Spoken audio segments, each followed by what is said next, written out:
Hello, and thank you for joining us for today's webinar. My name is Richard Williams. I'm a Policy Associate here at the SRA. I'm joined today by Chris Handbook, who's Director of Regulatory Policy. We're here to talk about looking to the future programme of regulatory reform. At its highest level, the programme is designed to make our regulation much clearer, much simpler, more relevant to the legal services market today, remove any unnecessary prescriptions, and make it really easier for you as solicitors and firms to organise your business in a way that suits you. Before I hand over to Chris to talk about our proposals, a couple of housekeeping points.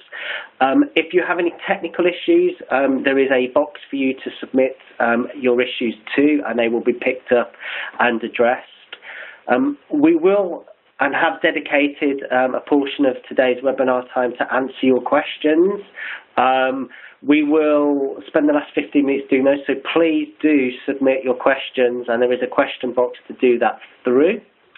And finally, we want to ask you some questions. It's a really good opportunity for us to get your views on what you think about our proposals and where we're going. So we'll have 3 or 4 questions to ask you throughout the webinar. So I'll hand over to Chris now, who, if we can have the next slide, please. He will talk through some of the proposals. Yeah, thank you, Richard, and thank you all for joining us with around 2 weeks to go until our first Looking to the Future consultations close on the 21st of September. The first set of proposals include a new set of principles, 2 short and simple codes of conduct, one for individual solicitors and one for regulated firms, policy changes to allow true freedom over where solicitors can practice, simplified accounts rules, and a new approach to how we can support you in complying with our rules.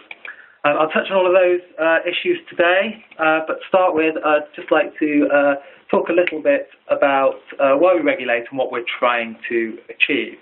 I think our key purpose for regulation is to protect the rule of law and support the proper administration of justice, and also to protect those consumers that need protecting.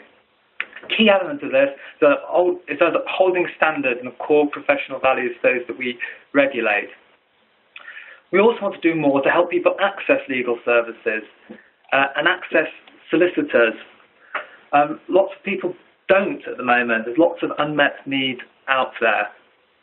We're limited in what we can do as a regulator. For example, we can't increase public funding and legal aid. What we can do is look to remove unnecessary rules and remove unnecessary prescription, which might restrict you about how you can organise yourself and deliver services to clients, and can add to compliance costs and burdens, which will ultimately raise prices. And I think what's important is that as legal professionals, we're aware that you've jumped big hurdles to qualify and to practice. We have a legal system, a wider system, built on trusting your legal decisions. So as a regulator, we should trust you to make decisions about how you organise yourself, how you deliver services, how you might want to innovate to deliver services in new ways. So really a driving force for what we're trying to do is to get out of your way, to allow solicitors, to allow their employees freedom to organise themselves and deliver services in ways that work for you, work for your clients, and work for your prospective clients as well. The next slide, please. And we want to make sure that our regulation is flexible enough to keep up with the changing world. The environment in which you and which we operate is changing faster probably than ever before. And people are looking to buy legal services in new ways, as well as using lawyers in a more traditional way. We're doing quite a lot of focus groups with men on the street, with individual consumers, as we've been building up to these proposals. And there's one thing that's obvious but really struck me, was that when you ask people what they do and have a legal problem, these days they say they Google it, see what comes up, and they don't just start looking for high street for solicitors, for regulated firms to advise them and help them with their problems. There's lots of different options out there for them, different ways that services are delivered. And we've seen an increase in fixed fees, in online services, in unbundled services, outsourcing, lots of different things happening out there. We need to make sure our regulation keeps up with that. that change. There's also a growing alternative or unregulated sector out there. I think recent research shows around 30% of legal advice is delivered by people who aren't regulated lawyers. And some of them are very well known, will writers, Mackenzie Friends, etc. But lots and lots of different things happening out there in the alternative sector. Lots of small, medium-sized businesses use accountants rather than lawyers for their kind of basic legal advice, for another example. In fact, the only people who can't deliver legal services to the public in that alternative legal services market at the moment are solicitors, and that's because of our rules. But actually, many might think, and we think, that solicitors are uniquely placed to deliver services in different areas with their high standards, expertise, and ethics. Okay, next slide, please. And just give a little bit of context to what I've just been saying. So lots of people, lots of small businesses don't get help from a lawyer when they have a problem. We want to make sure that regulation is not a part of that problem. The slide up here showing the statistics around the unmet need. So as I say, the kind of way that we can help here is to remove restrictions about how solicitors operate and the ways that they help clients and potential clients. And a little bit more context around these figures as well. 63% of the public don't believe professional legal advice is affordable from survey information. That's even higher when you talk to small businesses about legal services. 81% of the British public find the justice system intimidating. So plenty of opportunity out there to kind of grow and find ways to deliver services to these people who aren't accessing services at the moment. Okay, can we have the next slide, please?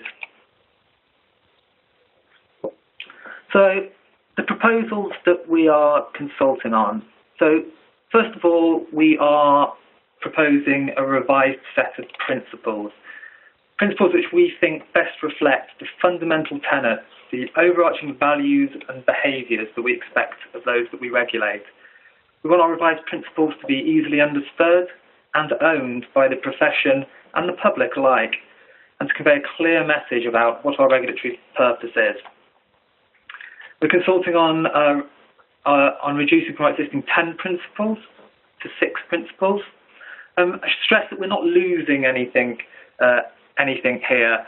Other principles will be moving into our codes of conduct because they're more practice-specific rather than forming part of that overarching values and behaviour set that we expect of all we regulate. For example, standards of service, protection of client money are moving into the standards in the code. And I should also stress that there's no hierarchy between the principles and the standards, in that they'll have equal weight and mandatory, and we can enforce against both principles and the codes. Okay, our first question for you, Chris has just talked about our principles and our proposals for a revised set of principles. We'd like to simply ask you whether you agree with what we're suggesting. You should see on your screen 3 options that you can select. So if we could ask you to select one of those options, we'll give you about 30 seconds to have a think and make your selection. That would be great. Thank you.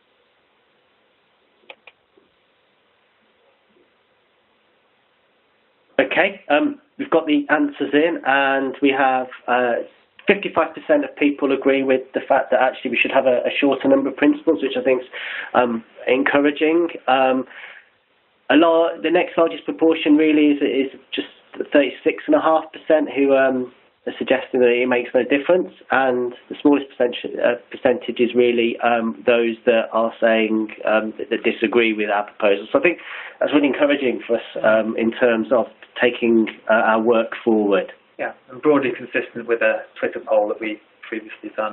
Yeah, absolutely. Okay, so move to the Code for Solicitors slide, please.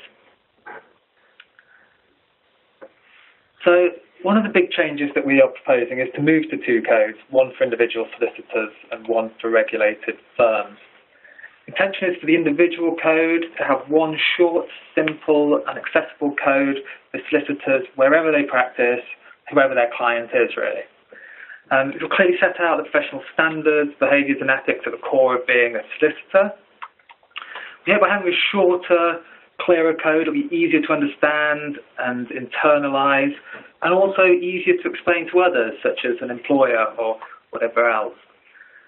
And also no longer designed around private practice with sort of in-house tagged on to roll uncomfortably, despite being over 20% of those that we regulate now. That is some feedback we have about our current code, that it doesn't really cater for that in-house contingent. We've tried to remove duplication, removed unnecessary detail, which can be hard to interpret in different circumstances, and feedback we've had also needs updating regularly. So a greater focus on ethics and what's important, and less on compliance, I think. We think they are clearer, but we do get queries. We do get queries, and there will be areas that are grey, and we'll move on to how we're going to support with that a little later. Have the next code. Next slide, please.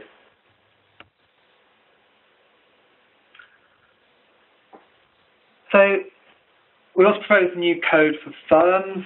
Firms entitled to carry out reserved legal activities, and these really focus on the business standards, systems and controls. And we hope to give greater clarity with the two codes about who is accountable for what, and gets us past the you problem that we currently experience, where we have one large single code that refers to you in all places. So you the solicitor, you the firm, you the manager, etc., etc. We do get feedback that is something that needs clarifying. There's no conflict between the two codes. They apply to different individuals, different persons and roles. They're aligned in their outcomes in the way that they're drafted, with some slight exceptions to allow the difference between an individual firm-based response. So we really consider these streamlined codes shorter and sharper, more focused on the core standards, and clearer around the lines of accountability. And also greater flexibility, clear about what the standards are, that allows you as professionals, as businesses, to decide how you meet them. Okay, next slide, please. So, practising restrictions. This is one of the key policy changes that we're consulting on in the current consultation. So we're proposing to provide much greater flexibility about how and where solicitors can practice. This includes lifting restrictions to allow solicitors to deliver certain and non-reserved legal services to the public in different types of providers, including those that we don't oversee. And they can do this as a practising solicitor rather than being as a non-practising solicitor.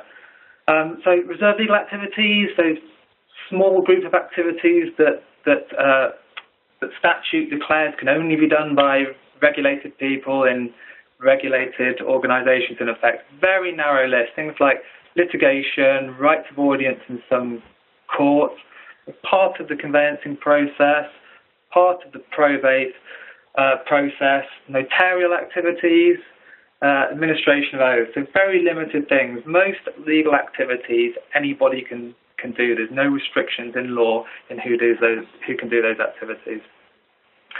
So the only restrictions at the moment are around our rules saying that solicitors cannot deliver non-reserved activities to the public in bodies that we don't oversee and regulate. So real benefits to the proposal for this restriction. Will be very clear that the same qualification requirements would apply to any solicitor wherever they practice. and all solicitors will be clearly bound by our principles and our individual code. So in-house solicitors will be able to deliver services directly to their employees' clients, for example. Easier for solicitors delivering only non-reserved services to set up businesses, and more opportunities within different types of providers that we don't regulate, so say within accountants, within will writing firms, etc.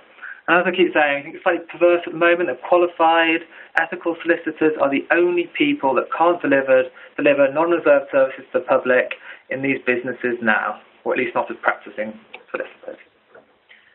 Okay, so we have our second question for you, which I'd like to get your views on. Chris has talked a lot about our proposals and how they're underpinned by giving you more responsibility, freedom and flexibility to meet our regulations in a way that allows you to deliver your services, deliver your legal services more effectively. So, do you think our proposals allow you to do that? Again, there's 3 selections there, so if we can give you 30 seconds to make your selection, that would be really helpful.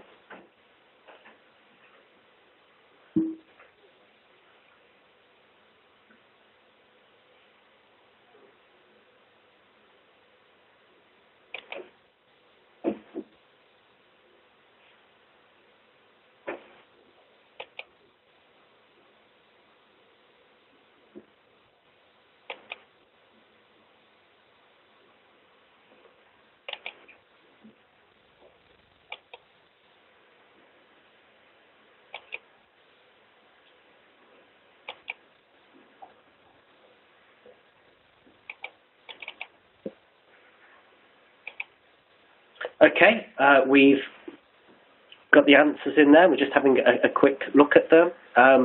Interestingly, almost 2/3 of people that have responded have said that people need to understand our proposals in more detail, and I think this is why we are committed to engaging with as many people as possible, not just through webinars, but through face-to-face meetings, through roundtables, through meeting with representative bodies, because we know that some of these proposals are indeed they are complex and they are a significant change in the way that we regulate. So hopefully I'd like to think that that figure would be lower if we asked the question a different day after this webinar.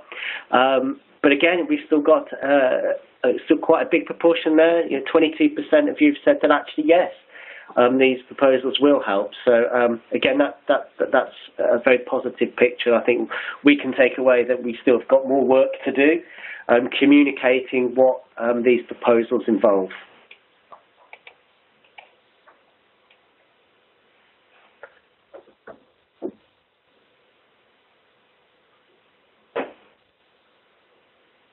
Okay, so we're going to move on to the next slide.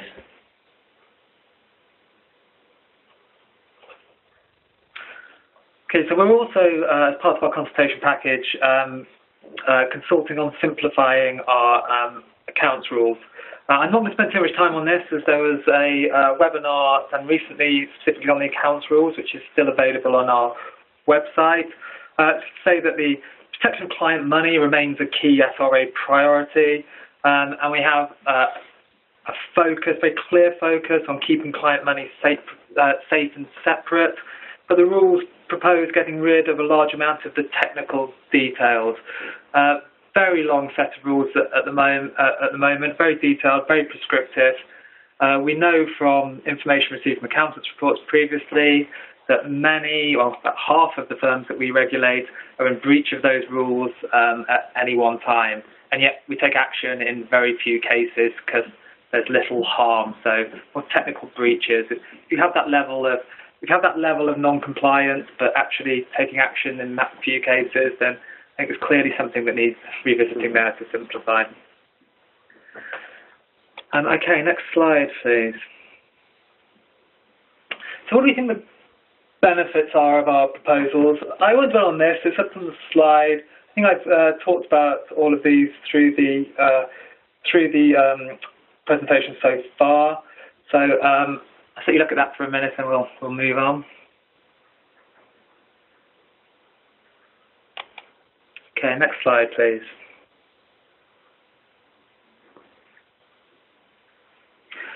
So I think just a couple of points that I'd like to pick up around the benefits.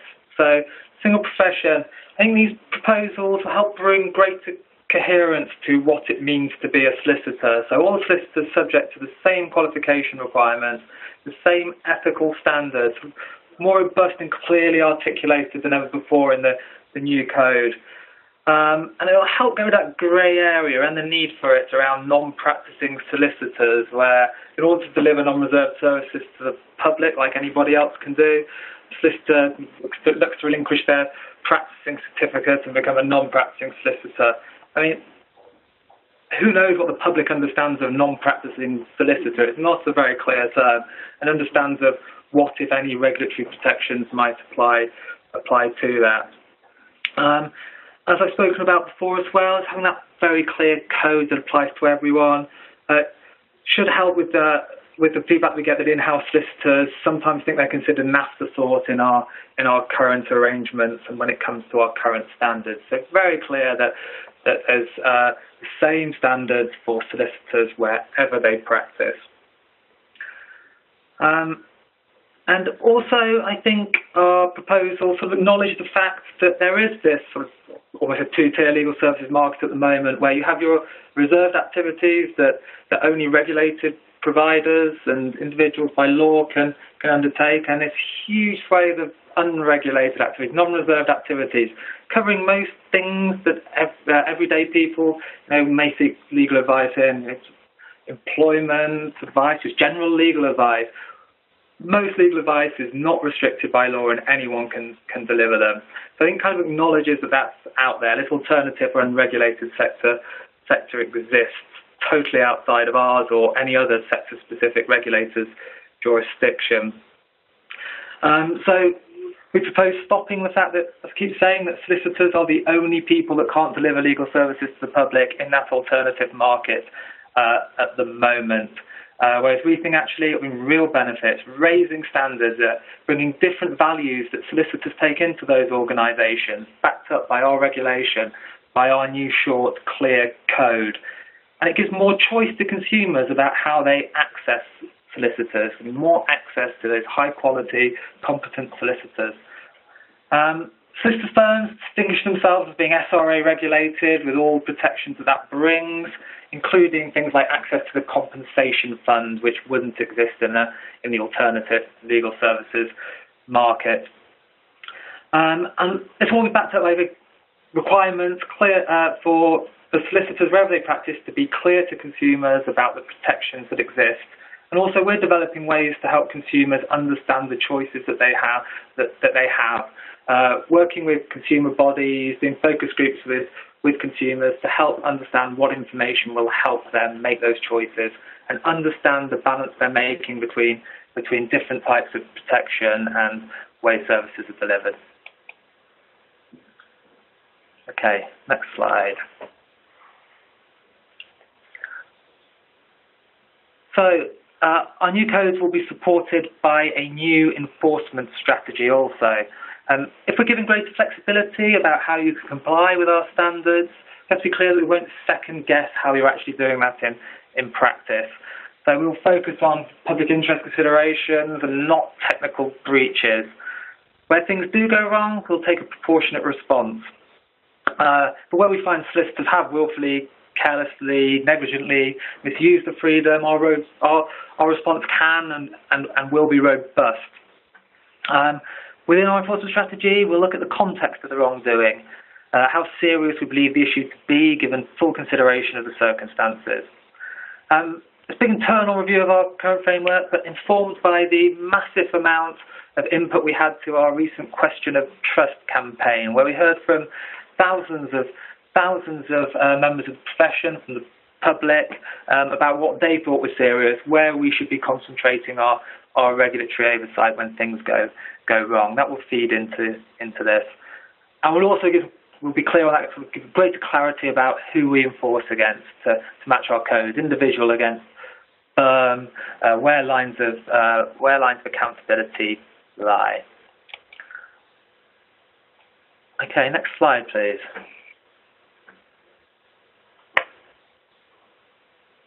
Okay, so What's our timeline for this? Well, consultation on the principles, codes, accounts, rules, etc. that I've spoken about.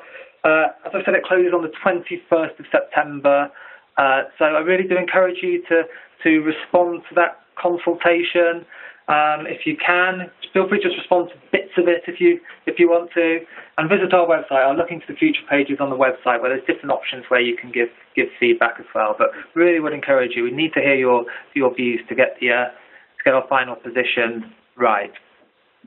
Then we'll be looking to do a further consultation on other rules and regulations within the handbook, including things like authorization rules, practice framework rules. So some of the things which deal with some of the detail around the greater freedoms we can give around where solicitors can practice as well. And we'll also look to be consulting on our new enforcement strategy around the same time. So aiming for around spring next year for that.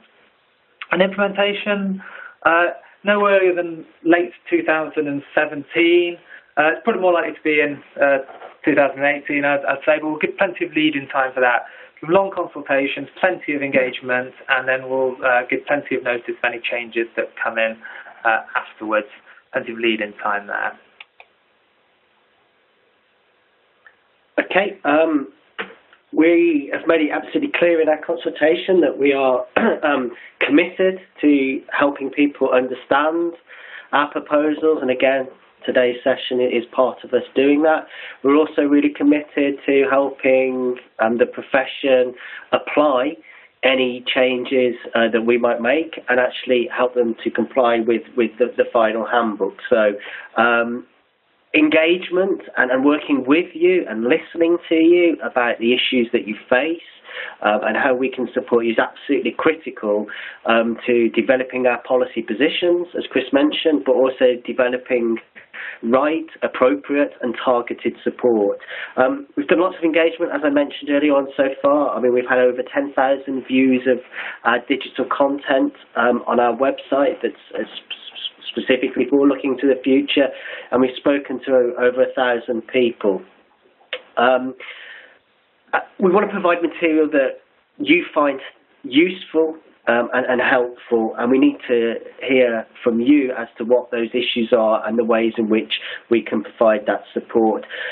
We don't want to create prescriptive guidance. I think if we did that, I think we'd fall into the same sort of trap that we have with the handbook at the moment, where we're constantly chasing our tail in terms of what's happening in the legal services market. But we want to focus on the issues that you genuinely face and you genuinely need us as a regulator to provide some guidance on. Our starting point at the moment is really to think about a toolkit of resources, a range of resources covering lots of different topics and providing support in a number of different ways. If some of you are familiar with our continuing competence toolkit, I think that's our starting position at the moment. It's not mandatory and that's not exhaustive, but actually it's there to provide a roadmap for people to understand what they need to know and how they can comply with our regulations. So, as I said, we're really keen to work with you. We have our Looking to the Future virtual reference group, and I'll encourage you to engage with that and join that, because actually that's a really good way of getting in on the ground floor of some of our policy thinking, because we send out lots of issues that we're kicking around, and we want your help on that. So we've got a couple of questions now that focus very much on the support. So the first one is, we've done a piece of analysis to look at what are emerging issues of where support may well be in terms of listening to you through our engagement, but also analysing some of our regulatory data and information about what you contact us about in terms of ethics guidance and web chat, but also looking at some of the breaches. We put that together, and on the screen in front of you, you should see a list of issues that a long list of issues. So we'd really like to ask you which of those are a priority for you. This is a kind of a multi-selection question, so click all of them if you feel they all are, or click one or two. So we'll give you about 30 seconds to read through that and make a selection.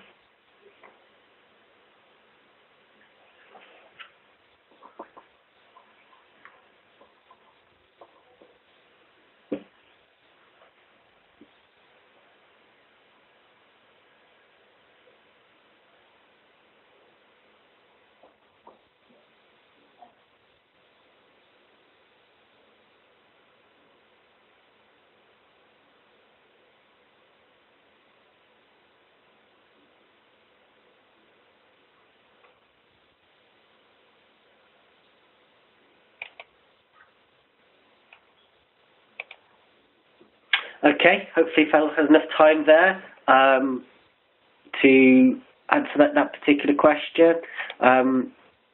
You should be able to see on your screen now how everyone answered. A split there, I think. I think what we can take from that is that lots of different issues are important for lots of different people, and that's really interesting for us. Our next step will be to really take this information and start to develop what this guidance and support might look like within the boundaries that I've described. The critical one that has the greatest number of people responding is obviously practicing under our new arrangement. So I think that makes a lot of sense, and obviously we can really focus on what that actually means. So we should have one final question to ask you on this topic of support. We're really interested in providing the right support for the right people in the right way. So we've identified a number of different ways in which we can do that. We'd like to get your feedback on which, again, you find are the most useful. So, again, a multi-selection question. If we give you another sort of 30 seconds to take a view on which you think are the most useful for you, that would be really helpful.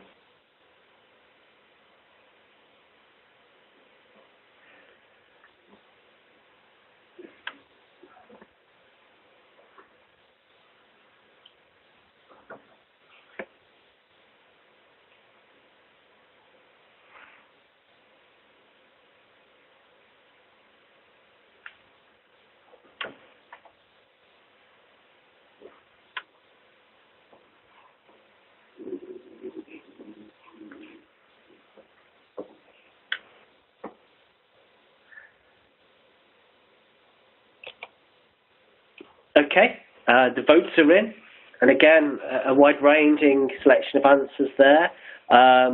Looks like a question of ethics people find really useful. Case studies, again, are really useful, and I think that's going back to Chris's point around, we have tried and developed case studies as part of the consultation to sort of explain how our new obligations can be met and what achieving those outcomes might look like. So please go and have a look at those. That they are online. Again, FAQs useful for people, as well as again webinars and procedural guidance. So I think what that shows is that hopefully our thinking is in the right sort of area at this particular stage. We've got a long way to go. We've got to analyse the consultation responses. We've got to engage with people further to kind of understand what the issues are and how best we address them. But the information you've provided is really, really helpful to us. Yeah, very clear. Sort of a range of different options are wanted, not just pages and pages of dry guidance. Yeah, absolutely. So I think we're going to take a short break now because we've come to. I'm sorry, Chris. We have one final. So yes, one final thing to cover from me. So if any providers and firms out there want to try delivering services in new ways now and are unsure how that fits with our current regulatory requirements, our current handbook, then please do look at our SRA Innovate website and get in touch with us if you have any queries. We have a dedicated team here to help firms wanting to deliver services in new ways. Things like guidance, we can discuss waivers if they're appropriate, and discuss compliance areas that we're most likely to be concerned with. A lot of information on the SRA Innovate website about kind of what other people are doing, case studies and stuff like that. It's well worth having a look at. Okay, so we're going to take a really short break now for about just under a minute because we've had a lot of questions come in, and we're going to try and group those into some themes so we can pick them off and address them. So just bear with us for 45 seconds. We're back online to address some of your questions.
Okay, so we've got lots of different questions coming in, and we'll pick up a lot. We'll group these up afterwards and help these inform our frequently asked questions on our website as well.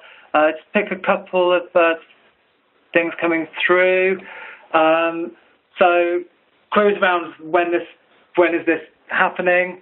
So as I've said, this was consulting until the 21st September, and then a second consultation. So actual changes will be coming through. Not before in 2017, probably 2018. We'll give lead-in time there. But if there's things that are concerning you now that are getting in the way of what you want to do, then do get in touch. So we have queries around how we can help consumers understand the difference between regulated and unregulated businesses, including the use of logos and kite marks and stuff. So we are developing a sort of a range of packages around here. We're looking to have requirements on what solicitors, wherever they practice, must tell their potential clients.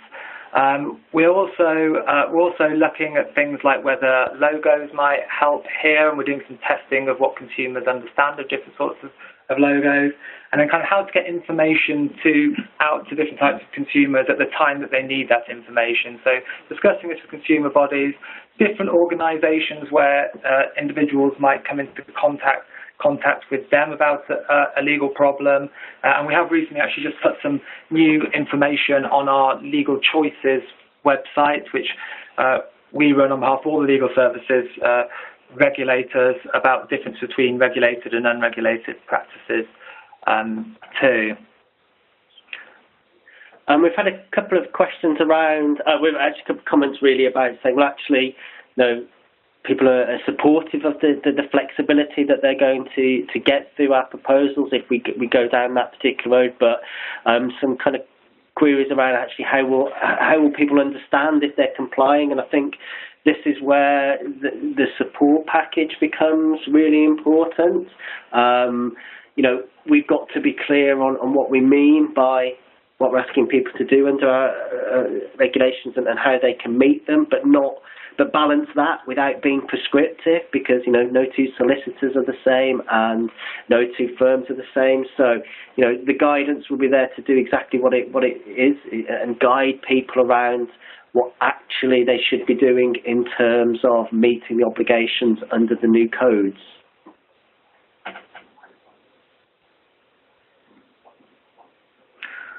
So there's questions around what would indemnity insurance requirements be for in our proposals to allow solicitors to operate in unregulated practices too. Well, provided the individual is outside of our jurisdiction, we wouldn't try and impose our minimum terms and conditions, our PII requirements on that business through the solicitor. I think that we say on the solicitor probably wouldn't work, but there's some difficult questions around what protections apply and what circumstances, and please do respond to those in your response to our consultation.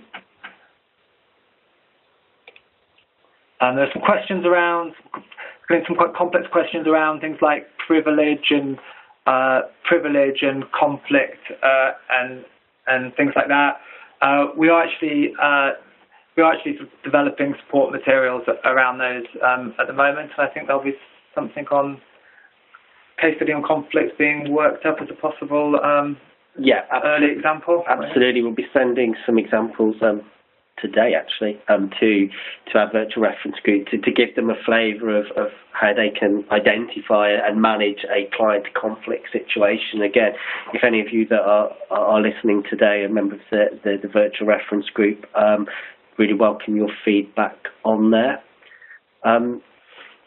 There is some questions around in-house lawyers and our support for in-house lawyers.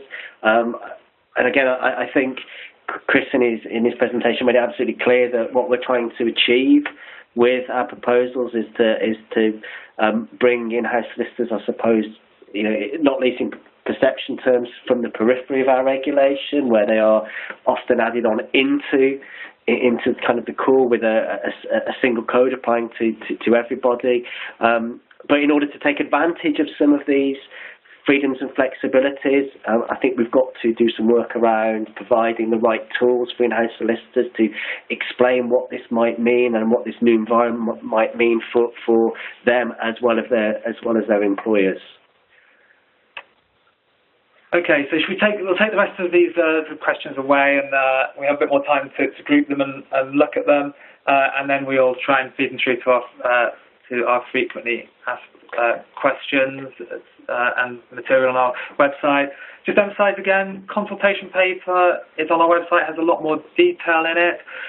Looking to the future pages of our website, again, has a lot more information. We have very limited time on what we could discuss today, so quite a high level, but there were previous webinars on dealing with technical elements around the drafting, which Juliet Oliver, our General Counsel, and colleagues fronted, and also that webinar on the accounts rules, but lots of material on our website. So I do recommend that you go and have a look at the website, and please do let us know all of your thoughts in response to our consultation, hopefully. The only thing that I would add to what Chris said is that we're trying to engage with lots of different people. As we've said, we're running a series of Periscope sessions.